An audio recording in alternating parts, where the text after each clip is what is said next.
जहाँ तक सरकार का सवाल है, सरकार तो पिछली बार भी बन जाती, लेकिन इन्हीं लोगों ने भारतीय जनता पार्टी के साथ मिलके उनके इशारे पर चलते हुए कांग्रेस को कमज़ोर करने का काम किया। जो आज सपने सीएम बनने के देख रहे हैं, ये लोग सड़कों पे तो इन्होंने खून पसीना बहाया नहीं, ना आप बहा रहे हैं। कांग्रेस का सत्यानाश इससे ज़्यादा तो पहले जो 5 साल थे खुल्लम खुल्ला जो चलता था, सत्यानाश तो उन्होंने किया। नहीं तो आज यहाँ भी सरकार होती, हो सकता है केंद्र में भी होती। मजदूरी कोई करे, मेहनत कोई करे, और जो बीजेपी के साथ साठगांठ करे उनके सामने नेतृत्व नतमस्तक हो जाए। भूपेंद्र हुड्डा कांग्रेस के नेता लगातार कहना कि 2024 में हम सरकार बनाने जा रहे हैं। एक तरफ सुरजेवाला है, जब भी जहाँ जाते हैं सीएम आया के नारे लग रहे हैं। पूरी कांग्रेस को जब नेताओं से बात करते हैं तो एक है, पर कहीं ना कहीं आपस में उनमें फूट नजर आती है। देखिए, जहाँ तक सरकार का सवाल है, सरकार तो पिछली बार भी बन जाती, लेकिन इन्हीं लोगों ने भारतीय जनता पार्टी के साथ मिलके उनके इशारे पर चलते हुए कांग्रेस को कमज़ोर करने का काम किया। जो आज सपने सीएम बनने के देख रहे हैं, ये लोग सड़कों पे तो इन्होंने खून पसीना बहाया नहीं, ना आप बहा रहे हैं।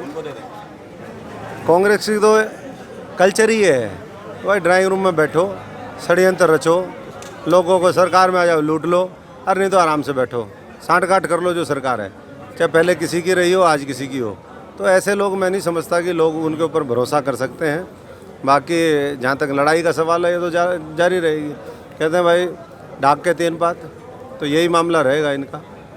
सुरजेवाला जींद में एक रैली कर रहे थे, एक कांग्रेस कार्यकर्ता ने माइक छीना और कहा कि कांग्रेस का सत्यानाश कर दिया। कांग्रेस का सत्यानाश इससे ज़्यादा तो पहले जो 5 साल थे खुल्लम खुल्ला जो चलता था, सत्यानाश तो उन्होंने किया। नहीं तो आज यहाँ भी सरकार होती, हो सकता है केंद्र में भी होती।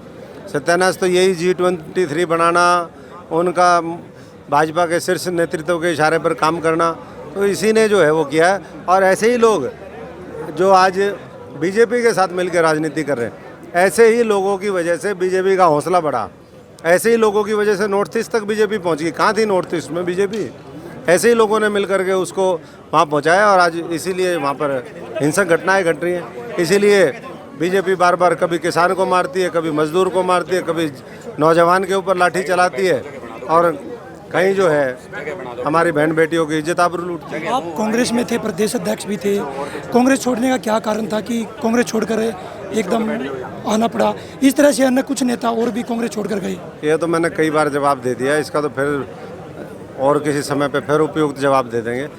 छोड़ने का मुख्य कारण तो यही था कि मजदूरी कोई करे, मेहनत कोई करे, और जो बीजेपी के साथ साठगांठ करे उनके सामने नेतृत्व नतमस्तक हो जाए। जिनके सामने ये नतमस्तक, उनके सामने हाईकमान नतमस्तक, तो फिर ऐसी पार्टी में रहना क्या भाई।